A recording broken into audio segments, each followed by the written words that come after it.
হচ্ছে? আসলে জুলাই আন্দোলনে যে শেখ হাসিনার একটা আগ্রাসন, একটা ভাব ছিল, তার এই প্রতিকৃতিটা সেটা খুবই ভালোভাবে প্রকাশ পেয়েছে এবং আমি মনে করছি যে এটা দেখে মনে হচ্ছে তার মুখের যে অঙ্গভঙ্গি, তার দাঁতে লেগে থাকা রক্ত,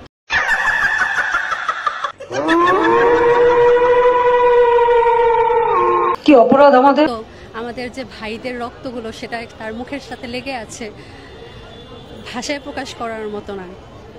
ভালো লাগছে যে সে এখন আমাদের মাঝে নাই, কিন্তু তার যে এই বৈরী রূপটা সেটাকে আমরা প্রকাশ করতে পেরেছি, ফুটিয়ে তুলতে পেরেছি। শেখ হাসিনা যতদিন ক্ষমতায় ছিলেন তার যে ধরনের কার্যক্রম নিয়ে সে সমালোচিত, সেই সব চিত্রগুলো কি আজকের তার এই মুখাকৃতির ভিতরে ফুটে উঠেছে কিনা? একদম, আমার মনে হয় এর চেয়ে বাজেভাবে আর ফুটিয়ে তোলা সম্ভব না। তার যে কাজকর্মগুলা আমরা জানতাম, বুঝতাম, কিন্তু আমরা প্রকাশ করতে পারতাম না। আমাদের এমনভাবে দাবিয়ে রাখা হয়েছিল।